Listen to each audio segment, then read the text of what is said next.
All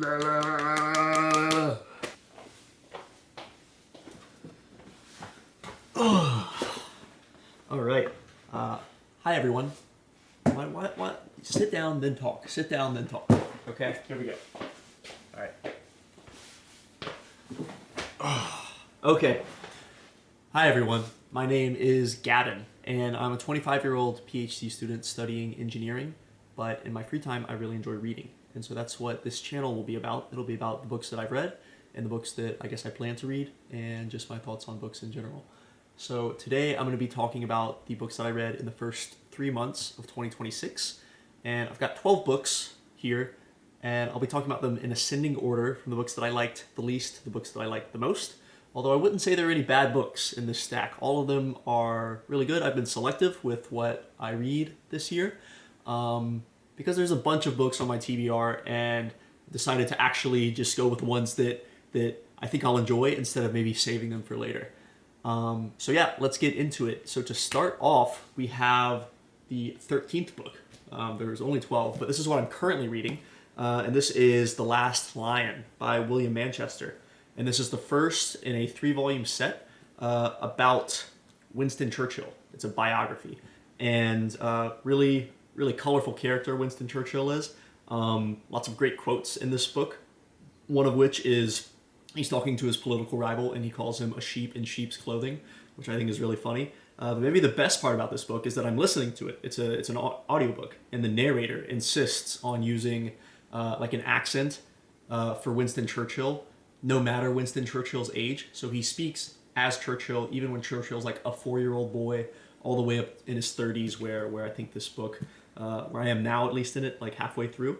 So excited to read more of this, but I don't think I would recommend this to anybody unless you're a big fan of British history or Winston Churchill, in which case you've probably already read this. It's just a bit dense on details, but I'm going to finish this and decide if I want to continue reading the set later. So the next book is the 12th book, and this is Surely You're Joking, Mr. Feynman by Richard Feynman, autobiography of Richard Feynman, and this was an interesting book to say the least. Feynman is a brilliant physicist. I'd recommend this book if you like physics and you want to know about like the importance of intellectual honesty in science. He was a Nobel Prize winning physicist for his work in quantum electrodynamics. Really smart guy, helped on the Manhattan Project, but the other parts of this book just read like the memoirs of like a pickup artist. And for instance, one thing that he does when he's a professor at Cornell is he's at a dance, and there's these undergraduate girls there, and he keeps trying to dance with them, and no matter what happens at the end of the dance, like they just won't go home with him, and he can't figure out why. And then he realizes it's because he says he's a professor, so he decides to not say that he's a professor. He says he's an undergraduate, and he goes home with 2 undergraduate girls and only tells them at the last second that he is indeed a professor, at which point they kick him out. So that gives you a clue as to the type of guy Richard Feynman is. So interesting book, but I wouldn't really recommend it unless you like the physics part of it, because otherwise it's morally reprehensible. But yeah. So next, number 11, we have Fear and Trembling by Søren Kierkegaard. And Søren Kierkegaard is this very passionate writer, Danish writer from the early, I think, 19th century. And this was a great book about kind of the difference between morality and religion in Kierkegaard's view. And he uses the story of Abraham to depict that, and shows kind of why what Abraham did cannot be thought of as a moral action, but as something that requires this leap of faith, a literal leap of faith, like into God, and just believing without any reason that God will kind of bring back Abraham's son.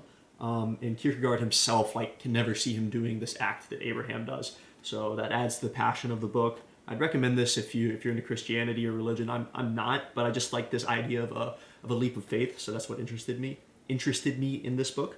But yeah, check it out if you like that sort of thing. So next we have the 10th book on my list, and that is Hannibal, Rome's Greatest Enemy by Philip Freeman. And this is my rendition of the cover. I think it's quite accurate. But anyways, I listened to it as an audiobook. And it's about Hannibal, the Carthaginian general who fought the Romans and notoriously almost, conquered Rome. And I think it has some interesting like nuances about why Hannibal hated Rome, why it was so hard for him to get support from other Carthaginians, and why ultimately he couldn't take Rome. So that's great, but I wouldn't recommend this unless you just are yearning to learn more about the Punic Wars and Hannibal. But just a good biography. It was like 200 pages, so a quick read. So yeah. So next at number 9, I think we have another audiobook. This is Henry V, the Astonishing Triumph of England's Greatest Warrior King by Dan Jones. And this was an interesting audiobook in the sense that Dan Jones kind of narrated this as if it were a historical fiction novel from like the third person point of view. And so he tells the story of Henry's life and kind of fills in the details like you would in a historical fiction novel, but uses like the evidence at his disposal to tell you like what Henry might have been thinking in this situation or why he did X, Y, Z. And I thought that was great because I've never read a historical book like that before. And I'd recommend this if you like English history, which I don't think I really do, but I'd also just recommend this because it's a well-done audiobook. And the way that it's written is unique. And yeah, it's worth a read, but didn't really like blow my socks off or anything like that. All right, next, number 8 on my list, we have Père Goriot by Honoré de Balzac. When I finished this, I called it Honoring My Ballsack because this is my first Balzac novel. And it was really good. This is set in the early 1800s France in Paris in a boarding house. And there are 3 main characters in this book, I guess you would say, and they're all members of this boarding house. One is an up-and-coming, young, ambitious law student. One is the titular character, Père Goriot, and the other is a criminal mastermind. And it's a story of how their interactions kind of intertwine around Père Goriot's daughters, who are kind of in the aristocracy, and these characters all kind of want something from them. Père Goriot just loves them. That's kind of his, maybe you could say, fatal flaw. All these characters have fatal flaws, but his is loving his daughters too much. And I just love listening to Père Goriot talk about his daughters in this book. Balzac does a great job of just showing maybe the most unselfish love that I've seen in a novel. So I'd highly recommend this, but it's a heavy hitter for sure. The French do not hold back, but I love the French. So that's that. Next, we have number 7 on my list. This is A Gentleman in... Oh, shit. This is A Gentleman in Moscow by Amor Towles. And this was a great book. This is a contemporary book. I think it was written in the 2020s. And it centers around this Russian aristocrat, Count Rostov, who is put on house arrest in a hotel and lives the rest of his life in that hotel. And you think, wow, that probably sounds boring. But it's not. This whole book, the main character's in this hotel, and he just finds a way to give his life meaning and purpose and fulfillment and enjoyment. And it's just a really beautiful book. I don't think there's a single page where the main character is kind of lamenting his lot in life, his station. And Towles fills this book with the sort of philosophy that would get a character through that sort of situation. Also, the character really loves Montaigne, the French philosopher, and the character's favorite quote is also one of my favorite quotes, which is, the surest sign of wisdom is constant cheerfulness, which was by Montaigne, of course. So if you like that quote, if that resonates with you, check this book out. It's uplifting. It's just a good, I wouldn't even say fun, just enjoyable read. Would highly recommend this one. So yeah, next on my list at number 6 we have Fall of Civilizations by Paul Cooper. And this is a book chronicling maybe 15 different civilizations throughout history and kind of their rise to power and their fall from grace and the factors that lead to this ascension and descension. I would say that the strength of this book is such an enjoyable audiobook is that each chapter covering each civilization takes like a big book on that civilization and condenses it down to the most interesting and important facts about that civilization. So it's just so much fun. This was an addicting addicting history book to listen to. I just wanted to be in my car so that I could listen to this more. I would highly recommend this. Apparently the writer of this is a podcast host on the same subject, and it shows because everything's just, like snappy to the point. Really good stuff. All right, number 5 on my list, we have Stephen Erikson's The Bonehunters. Now, this is the 6th book in the Malazan Book of the Fallen. It's a fantasy book. And if you haven't read Malazan, it might be the best fantasy series of all time. It's certainly the only fantasy series that I make time for anymore. It's just so good. The world building is insane. Leagues above, like Brandon Sanderson and George R.R. Martin and those types of guys. Many different continents, races, and stories told throughout thousands of years that interweave and interconnect. I love Malazan. I'd highly recommend it. It's a big commitment. I think there's like 13,000 pages total in all these books, but check it out if you like fantasy and like really good world building. All right, next we have the 4th book on my list, and this is The Guns of August by Barbara W. Tuchman. And this is about the first month, August, of World War I. And when I heard that, I wasn't too keen on it because 600 pages talk about a single month sounds quite boring, but this was a fascinating book. Tuchman kind of just gives you this beautiful, colorful insight into all of the main characters of that period. The leaders, their dramas, their gossips, their different personalities, and why World War I was inevitable, really. I didn't know anything about World War I until I read this book, but just amazing stuff by Tuchman. This might be maybe my favorite history book. I keep calling every book a novel. That's not true. Favorite history book of all time. Just good stuff. I'd highly recommend this if you want a captivating book to read. I started listening to this and just had to go buy it in person about halfway through, and I read/listened to it. Next, we have my top 3, and they are all fiction books. And to start them off, we have number 3, which is Middlemarch by George Eliot. You've probably heard of this book before. It's quite popular, maybe one of the most important British novels of all time, and just phenomenal. It took me a while to get around to this, but I'm so glad that I did.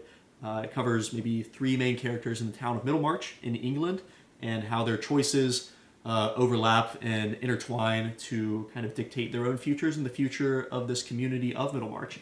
And it's this really good commentary on the evolution of a community, but I also think it's just a really good book for kind of individual character studies. Eliot's such a beast of psychological depth and examination. All these characters feel so fleshed out. And yeah, I just loved Middlemarch. It was such a good book. So I'd highly recommend this book. It is a longer book. I think this version's 800 pages. So if you have time, check it out. You will not be disappointed. It's super captivating, and Eliot is a beast. So yeah. All right. So my top 2 books, they are both French novels, and they're both amazing. So to start off with number 2, we have In Search of Lost Time, Volume 2 by Marcel Proust. It's called Within a Budding Grove. And you've definitely heard of In Search of Lost Time. Proust is super famous. I'm so glad I got around to reading the second one. I think I read the first one a couple of months ago, and I had to come back to this series super quickly. And the plot of this book I kind of describe as the main character going to this beach town / kind of resort area with a bunch of girls/women his age, and just getting zero action for the entire book. But it's great. This is like his coming of age, and it's just the descriptions in this book are amazing. They're long. The sentences are long. It's a slow book. It takes time. It's not plotting though. I would say it's thorough. It's thoughtful. It gives the subject matter its due diligence. Proust is such an animal when it comes to kind of making you remember these small moments in your life. So I love the mind space that I am in when reading Proust and after reading Proust. I would highly recommend this book, but you do have to give it time. It takes time, but if you do, I swear it'll be worth it. So yeah, check out In Search of Lost Time. All right, so my number 1 book for the first 3 months of 2026, also a French novel, is The Red and the Black by Stendhal. This is a book following the main character, Julien Sorel, in post-Napoleonic France in the early 1800s. And Sorel is this ambitious young guy from the provinces, and he wants to become like a member of the aristocracy.